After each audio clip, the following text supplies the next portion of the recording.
algumas das músicas que cantamos neste culto me trouxeram à memória fatos muito importantes da minha vida. Como os irmãos sabem, eu nasci na cidade de Jesus, em Belém. Isto traz à minha memória uma anedota muito interessante que nós temos aqui no Amazonas, por causa daquela intriga entre amazonenses e paraenses, coisa do passado, graças a Deus, mas nós brincamos sobre isso, né? E para acordar melhor ainda os irmãos, como se fosse necessário, eu vou contar para os irmãos rapidamente. É que o garoto chegou da escola bíblica dominical e disse para a mamãe dele: mamãe, a lição foi maravilhosa. E a mãe disse: meu filho, o que foi que ensinaram para você? Aí ele disse assim: olha, me ensinaram que Jesus nasceu em Belém do Pará. Aí ela disse assim: meu filho, te enganaram, meu filho. Foram aqueles dois que nasceram lá, que estavam ao lado de Jesus. Como eu sou paraense, não faz mal contar esta história, mas, amados, eu tenho uma lembrança muito especial a respeito do dia da Bíblia, dia de festa. Há 58 anos atrás, era uma festa geral para todos os evangélicos, até alguns que não se gostavam tanto assim, porque era o dia da Bíblia, da Palavra de Deus, que todos nós dizemos que cremos, não é? Naturalmente, as interpretações são diferentes, e sempre é assim. Não há duas pessoas que interpretem tudo da mesma forma. Isto é como somos, não é? Dados, às vezes, a criatividades até excessivas, mas, às vezes, a nossa interpretação errada tem a ver com a nossa ignorância de fatos. Mas Deus é tão bom que, ao longo da vida, a gente vai aprendendo, não é?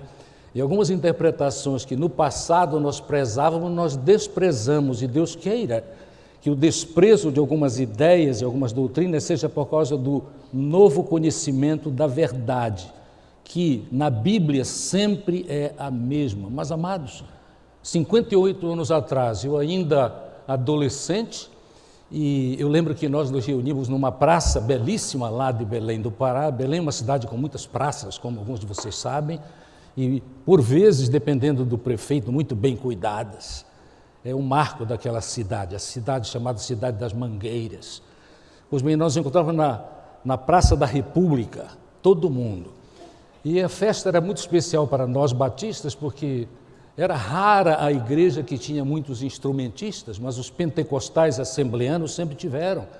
E, amados, eles estavam lá, todos eles, em peso. E era uma maravilha, era eletrizante aquela reunião, onde ouvíamos a um pregador, às vezes mais de um pregador, a respeito da palavra de Deus, que de fato é o fundamento da nossa fé, do ponto de vista da revelação. Não há nenhuma dúvida sobre isso. No decorrer da semana eu me inspirei várias vezes lendo textos clássicos da teologia cristã a respeito da palavra. Alguns deles que descem a muitos detalhes, e eu confesso que eu não devia ter feito isso, porque eu comecei a ficar confuso sobre o que falar. Até que, por fim, eu disse: bem, eu vou falar o que está no meu coração e vou fazer algumas anotações para que nós não fiquemos lá até às 3 da tarde. Os irmãos sabem que, por uma época da minha vida, eu fui professor de Novo Testamento no Seminário Teológico Batista do Norte do Brasil. E foi um tempo precioso, mas é interessante. Depois de um ano ensinando no Seminário Teológico Batista do Norte do Brasil, eu tive a compreensão certa, direta, de que não era o meu lugar para a vida. E eu fiz o que Deus queria que eu fizesse, e hoje, deste lado da vida, eu sei que eu estava certo, porque a voz de Deus para mim foi que eu devia ser pastor de igreja. E é bom que alguns de vocês saibam o que me levou a isso. É porque eu descobri que a maioria dos meus colegas, professores daqueles que seriam pastores e missionários, nunca tinham sido pastores de igreja. E eu fiquei assim, assustado com isso. Como é que eu vou ensinar um que vai ser futuro pastor de igreja se eu nunca tive esta experiência? E com isto Deus trabalhou no meu coração. E foi interessante porque eu recebi uma enxurrada de convites e Deus me orientou para que viesse para esta igreja, aqui em Manaus. E foi bênção na minha vida. E eu conto que seja bênção também para a vida dos irmãos, porque estamos aqui juntos há mais de 40 anos, em 2 vezes, como muitos sabem. Mas, amados, é importante nós pensarmos um pouco a respeito da Bíblia hoje, porque a Bíblia tem sido perseguida. No passado, a perseguição cruel era muitas vezes, e há muitos cristãos no Brasil que não lembram ou nunca ouviram falar disso, mas a Bíblia era procurada de casa em casa em algumas comunidades e era queimada.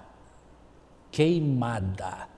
Não entro em detalhes, conheço muitos deles, conheço perseguição até no seio da minha família, e quando cheguei aqui em 1975, começamos um trabalho em Amundá, onde os batistas eram perseguidos do ponto de vista religioso, ferozmente.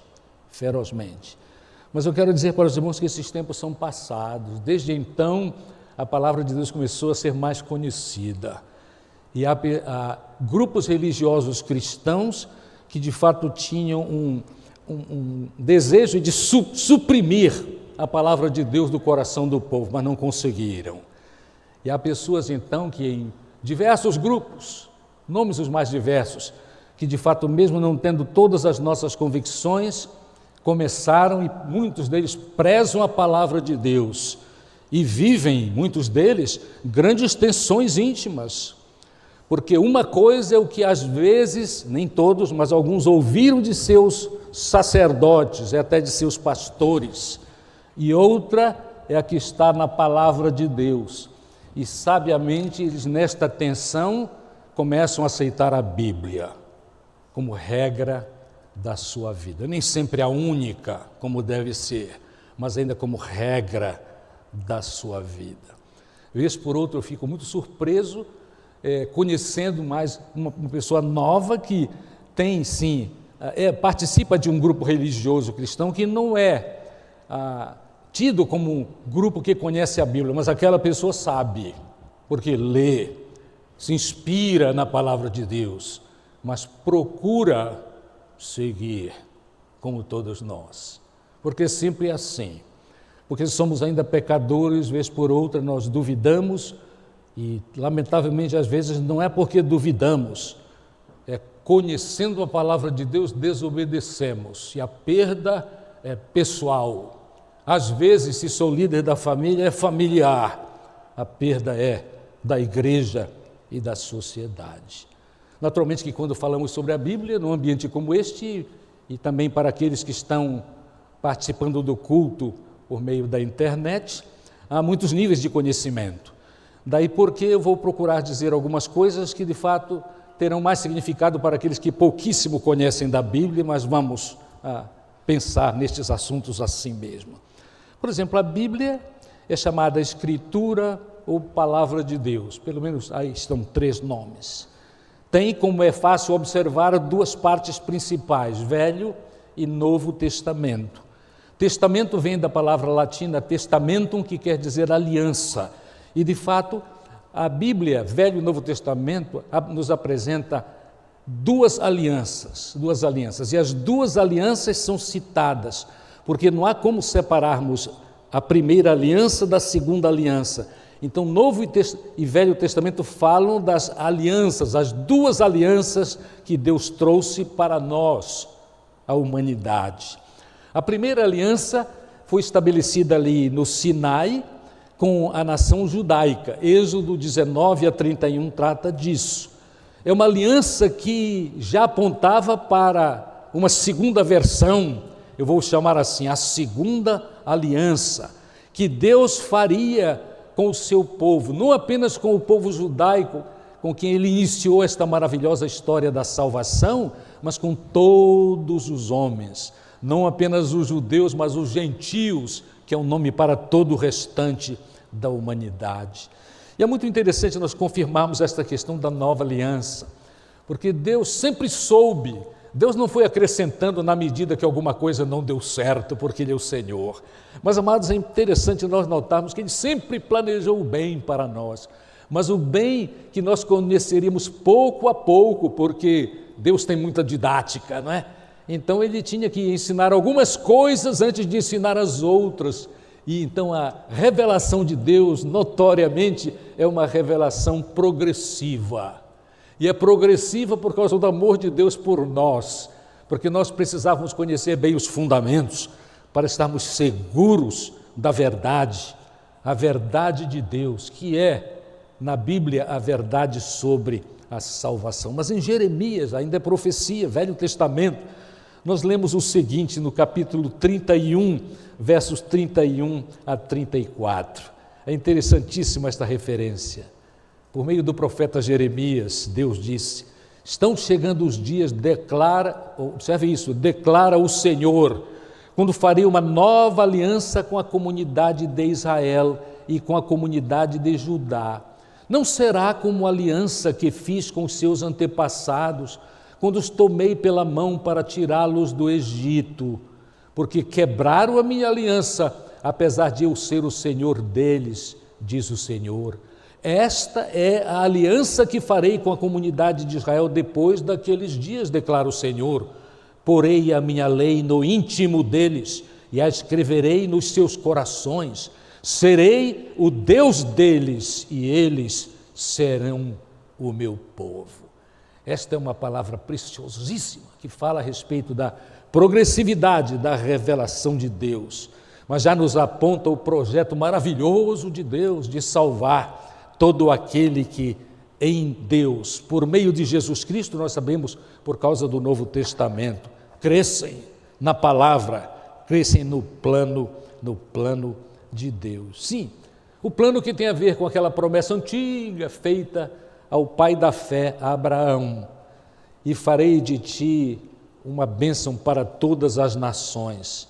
E isto acontece quando Abraão tem a aliança confirmada, depois de, por ordem de Deus, ter oferecido o seu próprio filho, que foi poupado. Mas sendo esta experiência dramática de Abraão, o pai da fé, de literalmente chegar próximo de sacrificar o seu filho, mas Deus provendo um animal para o sacrifício, a fim de que não houvesse aquele terrível drama de sacrifício de um ser humano, porque o sacrifício precisava ser de alguém absolutamente perfeito, e isto ocorre oportunamente para nós que conhecemos o restante da revelação, na pessoa de Jesus Cristo, o Filho de Deus, todo homem. No Velho Testamento, amados, nós temos 39 livros, e só 39. Vamos dizer assim, a nossa Bíblia, Velho Testamento, é a Bíblia dos judeus. Os amados talvez já saibam que acréscimos foram feitos em um concílio da Igreja Católica Apostólica Romana, e nós temos toda a razão para considerar aqueles livros apócrifos, isto é, não inspirados. Não inspirado não quer dizer que o livro não tem valor. Não todos, mas alguns deles têm maravilhoso e preciosíssimo valor histórico. Tal é o caso dos livros de 1º e 2º Macabeus. Mas há outros livros, no meio daqueles que foram acrescidos por um concílio da Igreja Católica Apostólica Romana, que de fato são mais lendas do que palavra de Deus. O Velho Testamento tem 39 livros, e eu vou chamar um dos irmãos aqui para recitar, por favor, os 39 livros do Velho Testamento. Não se assustem, isto é apenas uma afirmação interessante, porque nós devíamos saber, né? 39, Gênesis, Levítico, Número, Deuteronômio, Josué, Juízes, Ruth, 1º Samuel, 1º Reis, 1º Canais, Neemias, Eu uma vez desafiei aqui a igreja e eu achei interessante que um garoto, um pré-adolescente, se preparou e de fato ele disse. Eu fiz o mesmo com o Novo Testamento. No Novo Testamento, 27 livros e vários tipos de literatura, preciosíssimos, alguns mais fáceis de serem entendidos, como é o caso das histórias, né? Que nós devemos contar para os nossos filhos e para os nossos netos. Mas então, no Novo Testamento nós temos histórias, as mais variadas, provérbios, poesia, salmos, profecia. No Novo Testamento, histórias, sermões, cartas do apóstolo Paulo para as igrejas, algumas das quais ele mesmo tinha iniciado, e também as maravilhosas parábolas de Jesus Cristo. O contador de parábolas por excelência. Nenhum outro mestre judeu era capaz de fazer o que Jesus fazia. Tanto é que nós continuamos nos deliciando, e livros e mais livros têm sido escritos para a nossa inspiração a respeito das verdades a gente não pode nem chamar pequeninos contos, que é um tipo de literatura do nosso tempo, mas de fato são menores do que os pequeníssimos contos, para nos ilustrar a respeito da vida espiritual. Um detalhezinho que talvez vocês nunca tenham ouvido, porque não passaram no seminário ou não leram destes livros mais técnicos a respeito da Bíblia, é que, como inspirada por Deus, quando Deus usou autores, não receberam ditado, mas eles foram tocados pelo soprar de Deus para escrever estas maravilhas, que com certeza eles não entendiam completamente, não há nenhuma dúvida a respeito disso. Eles escreviam de coisas que o Senhor fazia com que eles escrevessem, estão aqui para nós, na palavra de Deus.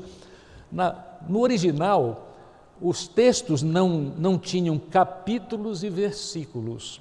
Capítulos e versículos foram um mecanismo muito especial para que nós que conhecemos e prezamos a palavra de Deus e há muito tempo na vida dos judeus e dos cristãos, possamos encontrar as referências. No início, sem dúvida, a referência feita era assim, na segunda parte do livro de Isaías.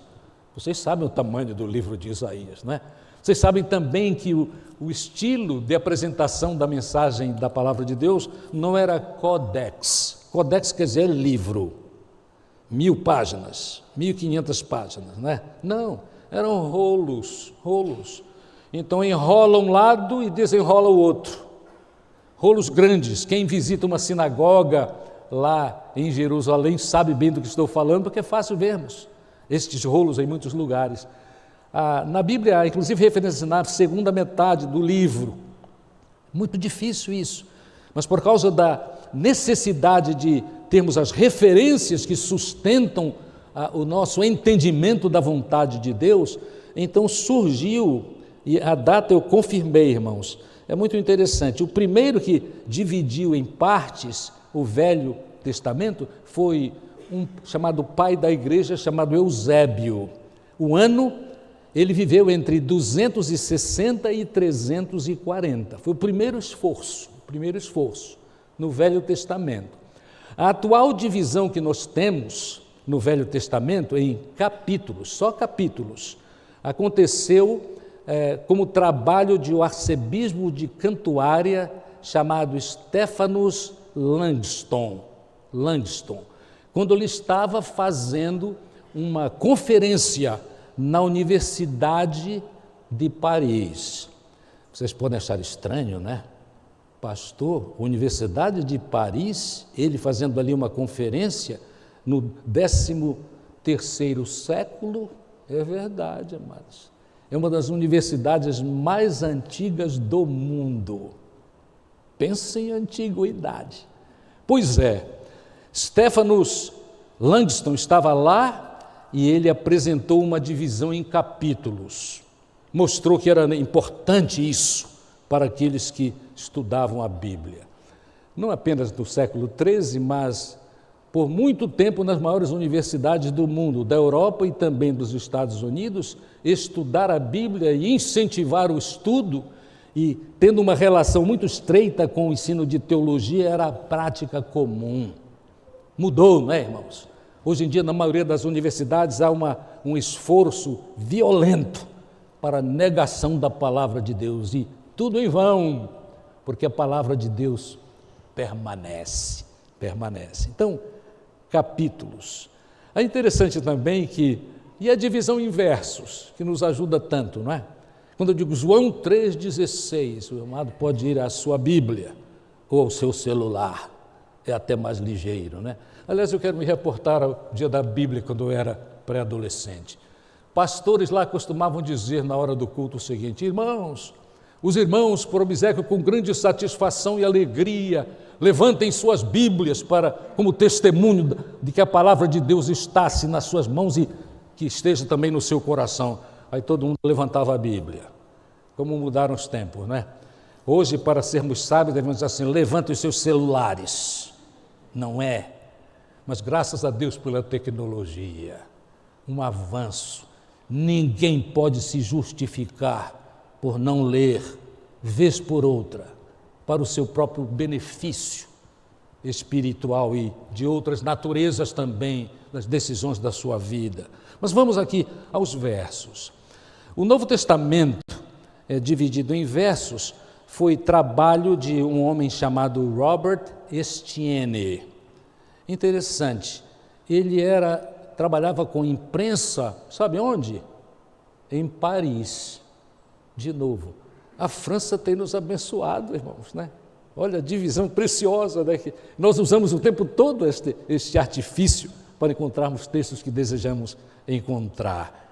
1551.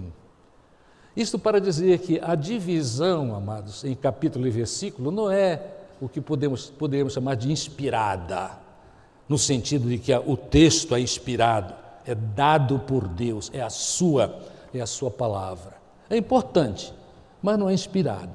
Então, à luz disso, eu quero dizer para os amados, quando os irmãos estiverem lendo, para o benefício próprio, então, para uma palestra ou para um sermão, tenham cuidado, porque muitas vezes os capítulos atrapalham o entendimento, mudam inclusive de assunto.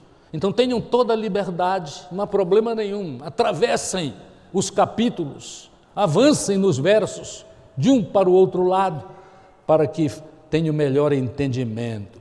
A verdade é que hoje é universalmente aceito o fato da divisão de Velho e Novo Testamento em capítulos e versículos. E é um privilégio nós sabermos disso e usarmos bem estes que eu quero chamar de artifício. Amados, nas duas secções da Bíblia nós temos a evidência claríssima de que o Criador tem prazer em comunicar a sua vontade.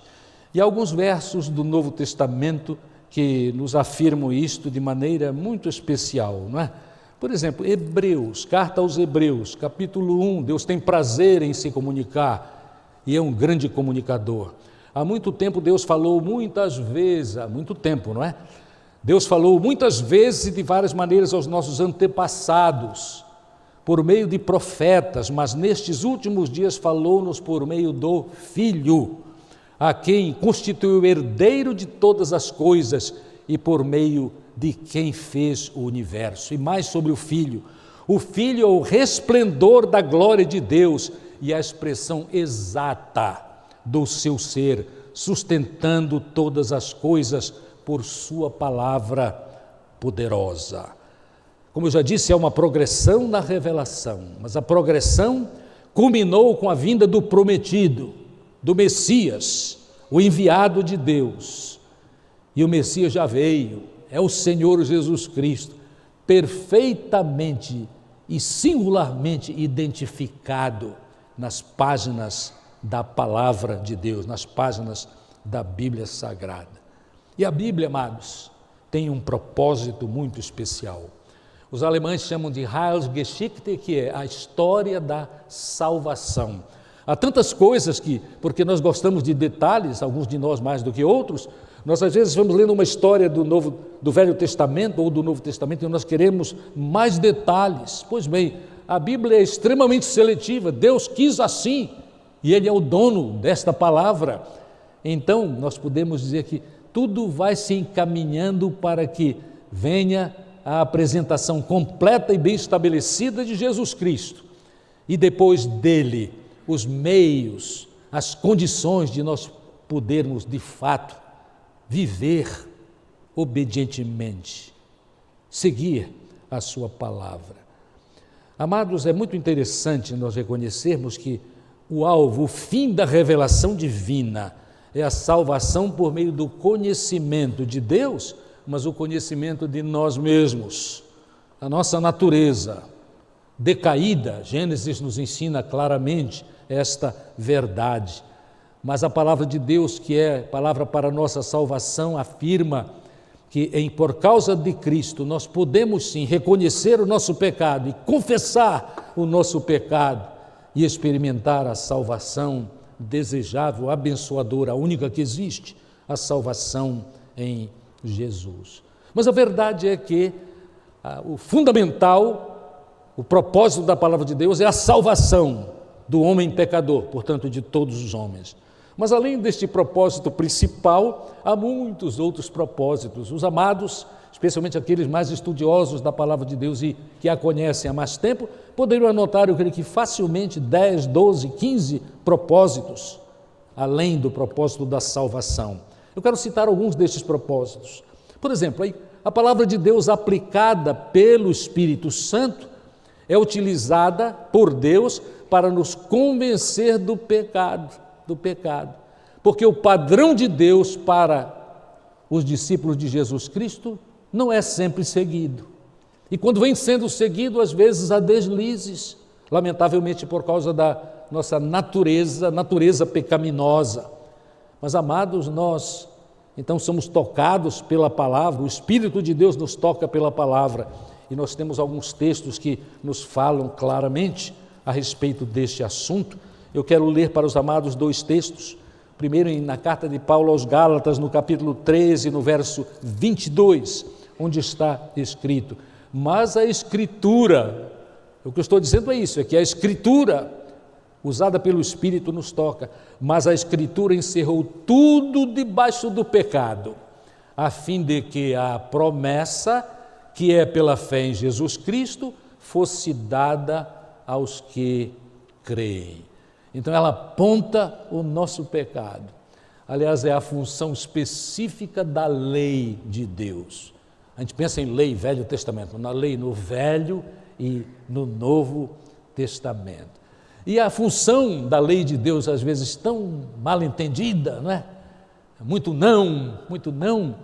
A lei é para apontar a nossa necessidade, mas que, apontando a necessidade, vai além e nos supre na necessidade de, a palavra é exatamente essa, solução para o nosso pecado.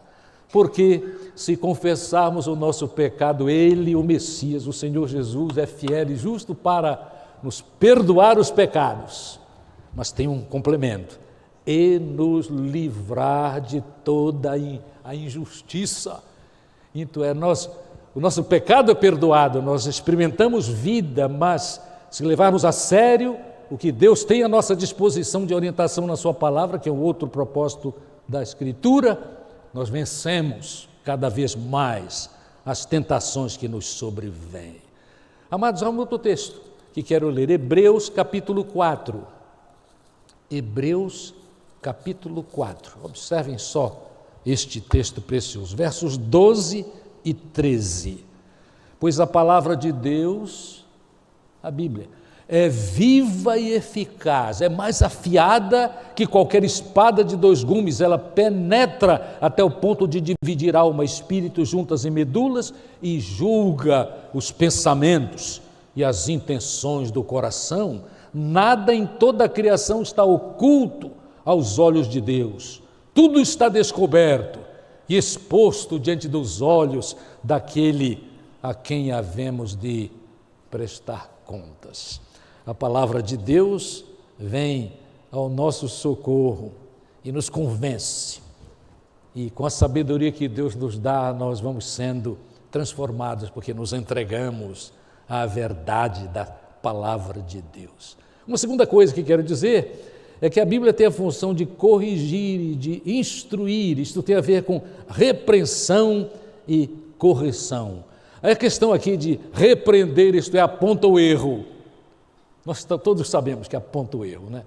Se nós estamos em alguma dificuldade espiritual e vamos lendo a Bíblia, salta aos olhos, quando cremos na palavra, como devemos crer, salta aos olhos o fato de que ela está repreendendo, ela está dizendo o que você faz é errado. Eu tenho uma ilustração aqui de casa. Alguns anos atrás, naqueles períodos que tivemos uma tentativa de formar grupos, eu fui parte, muitas semanas, de um grupo onde havia um rapaz que era novo crente. E o professor, muito hábil, perguntou certa feita o seguinte, ele disse assim: meus queridos, como é que vocês reagem à palavra de Deus? Aí ele, muito livre e honesto, disse assim: eu não gosto da palavra de Deus, professor. E o professor tomou aquele susto, que talvez não esperasse essa palavra, né? Esperasse uma coisa mais branda, mas disse: não gosto da palavra de Deus. Mas por que você não gosta? Não gosto porque a palavra de Deus repreende tudo o que eu faço. Quer dizer, aquele querido nosso era um enorme pecador, né? como nós somos, irmãos, né? Todos somos pecadores, né? E eu não gosto porque a palavra de Deus me repreende, me repreende. O professor foi muito hábil, ele disse assim, é para isso mesmo. A palavra de Deus é para isso mesmo, é para nos repreender, para repreender, é para nos corrigir. Corrigir tem a ver assim com aquela experiência da ortopedia, de um osso quebrado que é colocado no gesso. A minha esposa passou por isso recentemente, e aí há uma correção, há uma recuperação daquele osso quebrado ou fraturado. A Bíblia faz isso, graças a Deus. É por esta razão que estamos aqui, é por esta razão que somos hoje melhores do que um dia fomos, por esta razão a esperança para todos nós de que a vontade de Deus vai ser feita. É paulatinamente, não porque Deus não tenha poder, é paulatinamente esta restauração porque nós nos entregamos às vezes com tanta resistência, mas é maravilhoso quando reconhecemos esta função da palavra de Deus. Mas, amados, a Bíblia ainda motiva que frutifiquemos nas boas obras. A carta de Tiago é preciosíssima a respeito deste assunto, pois Tiago, capítulo 1, versos 22 em diante, afirma, Tiago 1, 22 a 25. Sejam praticantes, é assim, praticantes da palavra e não apenas ouvintes, porque o ouvinte está só se enganando. Aquele que ouve a palavra, mas não a põe em prática, é semelhante a um homem que olha para a sua face no espelho e depois de olhar para si mesmo sai e logo esquece da sua aparência. Mas o homem, o ser humano, que observa atentamente a lei perfeita, que traz a liberdade e persevera nessa prática da lei, não esquecendo o que ouviu, mas praticando, será feliz em tudo o que fizer. É em tudo o que fizer. Que texto maravilhoso, né? A palavra de Deus nos motiva. A palavra também nos fortalece para a administração das provações e das tentações. A palavra de Deus nos anima, nos faz perseverantes, nos anima porque quando nós conhecemos a palavra de Deus, especialmente naqueles textos que nós já separamos como textos especiais para a nossa vida, provavelmente escolhidos num tempo de provação, nós crescemos na confiança em Deus, e estando assim, amadurecidos na confiança em Deus, nós auxiliamos os nossos amigos, os nossos irmãos, as pessoas do nosso relacionamento, por mais fortuitos que sejam estes relacionamentos, com a força que nós já temos, porque as recebemos da palavra do próprio Senhor Deus. Amados, que privilégio. 1 João, carta de João, 1 João, capítulo 2, e verso 14, afirma: filhinhos, eu escrevi a vocês porque conhecem o Pai. Pais, eu escrevi a vocês porque conhecem aquele que é desde o princípio. Jovens, eu escrevi a vocês porque são fortes, e em vocês a palavra de Deus permanece, e vocês já venceram o maligno. Já venceram o maligno, e Deus quer que nós continuamos vencendo o maligno. Nós temos então segurança nestas orientações preciosas. Amados, a palavra de Deus é absoluta autoridade nas áreas de ensino ou doutrina e na prática de vida. E a palavra de Deus é única. Eu quero enfatizar a palavra, é suficiente. O grande teólogo John Stott afirmou em um de seus livros o seguinte: a Escritura é o cetro real com o qual o Rei Jesus governa a igreja. A igreja somos nós, você é a igreja, eu sou a igreja, mas é falando a respeito do grupo, da corporação que a igreja é. É interessante que nesta questão de que é absoluta autoridade, Jesus deu plena demonstração a respeito desta plena autoridade. Lucas 4, nos versos 4, 7 e 10, ele, tentado por Satanás, ele afirma: está escrito.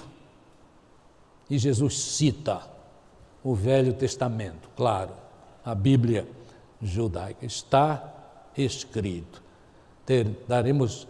Teremos grande sucesso se utilizarmos a palavra que conhecemos pensando: está escrito. E está escrito de uma vez por todas. Está escrito. A palavra está completa. E há um verso interessante. Judas não tem capítulos, só tem versos.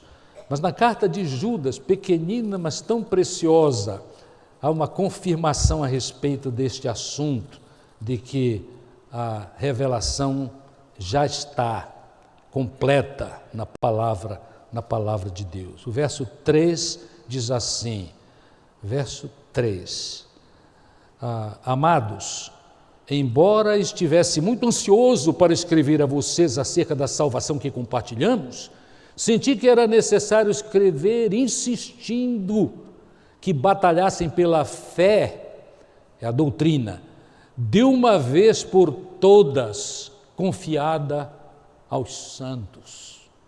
Nós precisamos desta confirmação, porque logo mais eu comentaria a respeito das posturas, aliás, em seguida, as posturas que são conhecidas a respeito da palavra de Deus, a respeito da Bíblia Sagrada. São 4 as posturas sobre a Bíblia, e no nosso tempo isto é bem evidente.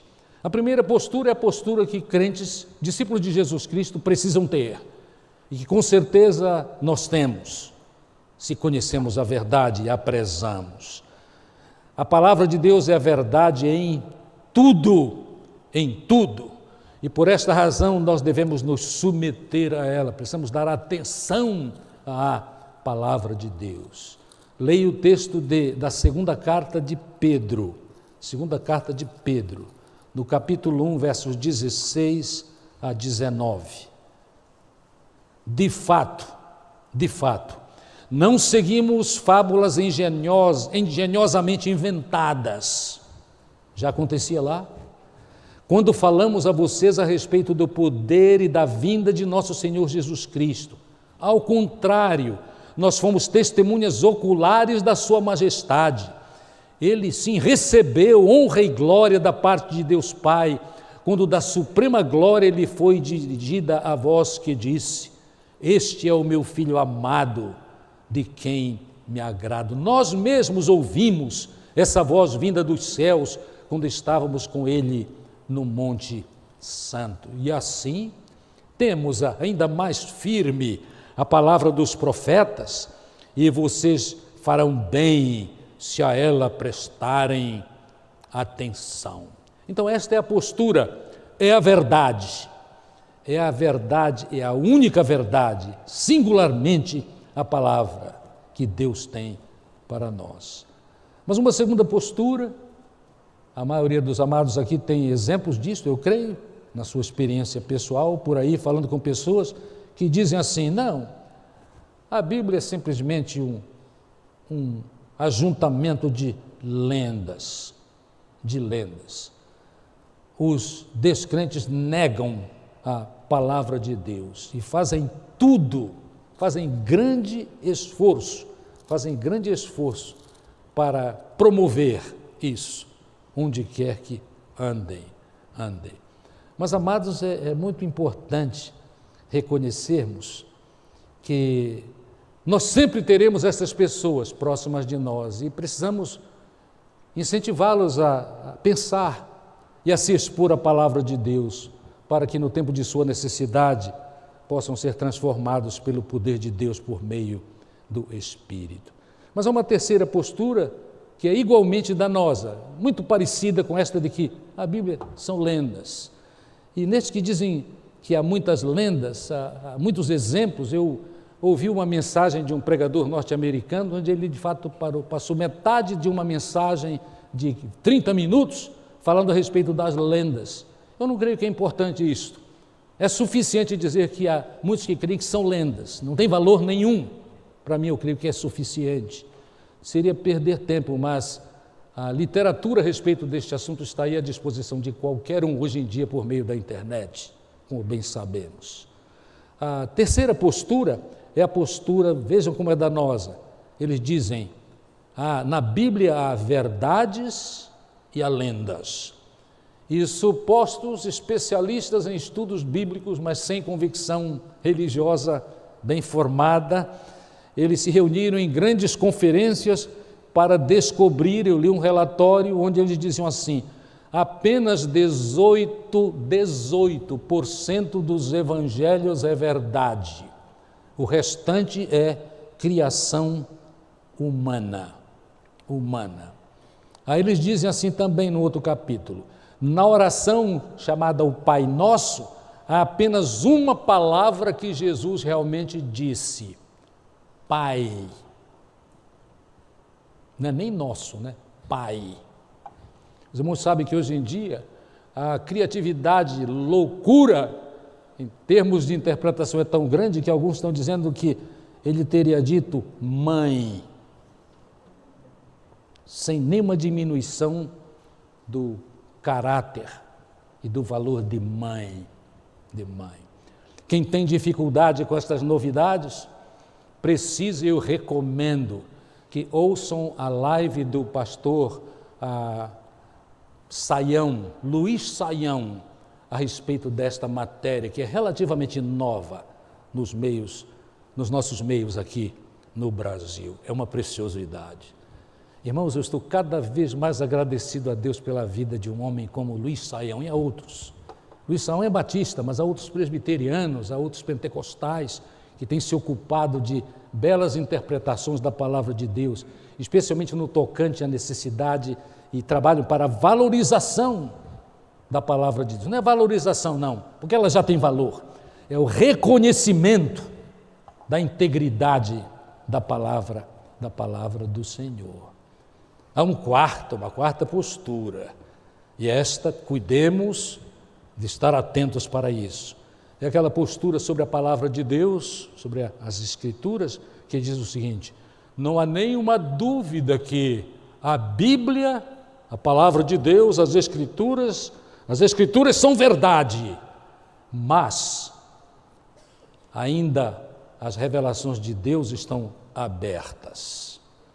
Cuidado!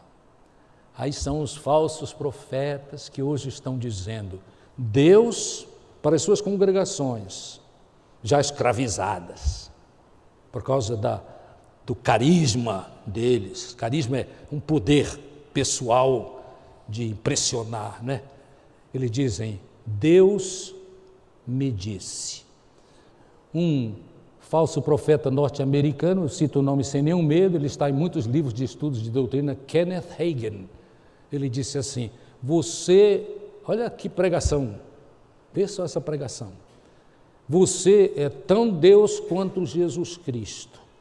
Você é tão Deus quanto Jesus Cristo.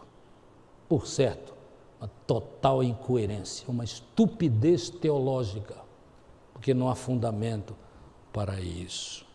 Kenneth Hagin. Um grande autor que eu ouvi em uma conferência, ele disse que ele foi para Moçambique fazer uma conferência lá. Ele é batista, por sinal, foi fazer uma conferência em Moçambique, e quando chegou lá, ele foi procurado pelos líderes batistas em Moçambique, na cidade onde ele estava, e eles disseram: nós queremos a sua ajuda, porque Kenneth Hagin esteve aqui, e o que ele ensinou e o que ele prometeu para o povo trouxe grande comoção, mas as nossas igrejas estão se dividindo. E aí o pregador batista norte-americano disse para ele: mas por que estão se dividindo? Aí eles disseram, a liderança disse: é porque quando ele estava pregando aqui, ele disse que, olha, na última conferência que tivermos agora, nesta experiência que estamos tendo aqui, Deus vai se manifestar pessoalmente.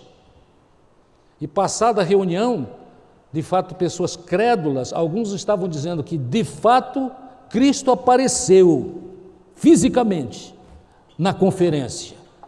E os que tinham bom senso disseram: não apareceu. E a intriga estava grande. E aí o pregador norte-americano que estava lá disse para ele, de fato não apareceu, mas tenho a certeza de que um dia vai aparecer. Maranata, vem Senhor Jesus. Mas é no dia escolhido por Deus, como nos ensina a palavra. Amados, a palavra de Deus é uma preciosidade. Eu fiquei imaginando ainda hoje de manhã, bem cedo, a respeito de qual seria o texto, um texto principal no seu coração, que tem acalantado, que tem fortalecido o seu coração. É natural que na nossa vida nós temos fases as mais diversas. Se estamos bem agora, não é promessa, é a realidade da vida. Se você está muito bem agora, tenha certeza que algumas dificuldades surgirão. É só esperar. É só esperar. Eu estava ouvindo um pregador, este pregador que está aqui, que abençoou ontem boa parte da juventude aqui em Manaus, que é inclusive meu parente, meu primo em segundo grau, David Hiker, falando a respeito de sexualidade. Ele estava falando numa conferência com adolescentes e ele disse assim, você não estava gostando da vida agora? Seus pais estão pressionando você, não deixam você fazer o que quer? Não fiquem perturbados. Ele é brincalhão. Aí disse assim, vai piorar. E é verdade. A vida é cada vez mais bela, mas é cada vez mais exigente. A gente precisa a palavra de Deus. Precisa a palavra de Deus. Precisamos amar a palavra de Deus. Precisamos buscar textos que nos ajudem naquela oportunidade. E alguns destes ficam conosco. Há muitos anos atrás eu tive uma depressão violenta e passei por tratamento psiquiátrico, mas também fui abençoado especialmente pela palavra de Deus. E por um texto, Isaías 26:3, que diz assim, tu conservarás em perfeita paz aquele que confia em ti, porque confia em ti. Amados, eu tenho sido ajudado muitas vezes por este texto. E há muitas oportunidades quando a gente perde a paz. Mas aí vem o texto. Tu conservarás em perfeita paz. Aí eu digo, ó Senhor, tu sabes que eu não tenho agora, mas eu quero. Aí eu pergunto para Deus, o que é que eu faço? E o que Ele quer que eu faça é que eu vá à sua palavra, encontrar mais das suas orientações específicas, diretas. Não há nenhum assunto da sua vida, não há nenhum assunto da sua preocupação que não seja tratada em princípios e às vezes a respeito daquele exato exemplo na palavra de Deus, na palavra de Deus. Que privilégio nosso. Por isso precisamos fazer o que o salmista Davi no Salmo 119, onde o salmista exalta o valor das Escrituras. Ele diz que o que nós precisamos fazer é, leio 2 textos para terminar. Primeiro é Salmo 119, verso 97. Como eu amo a tua lei, medito nela o dia inteiro. Fazemos outras coisas, mas meditamos, porque amamos, sabemos o valor que ela tem, porque na nossa experiência temos sido salvos de coisas dramáticas por causa do conhecimento da palavra do Senhor. E a outra coisa que ele inspira, dentre tantas outras coisas, ele inspira que nós obedeçamos à risca. Salmo 119, logo no início, e eu leio toda, porque é um salmo acróstico, eu leio a parte A deste salmo. Como são felizes os que andam em caminhos irrepreensíveis, que vivem segundo a lei do Senhor. Como são felizes os que obedecem aos seus estatutos e de todo o coração o buscam. Não praticam o mal e andam nos caminhos do Senhor. Tu mesmo ordenaste os teus preceitos para que sejam fielmente obedecidos. Quem dera fossem firmados os meus caminhos na obediência aos teus decretos. Então eu não ficaria decepcionado ao considerar os teus mandamentos. Eu te louvarei de coração sincero quando aprender bem as tuas justas ordenanças. Obedecerei aos teus decretos. Nunca me abandones. Estejamos certos. Quando nós obedecemos, nós temos uma claríssima manifestação do amor, dos cuidados e da presença de Deus. Que Ele nos abençoe no restante da caminhada. Amém. Amém.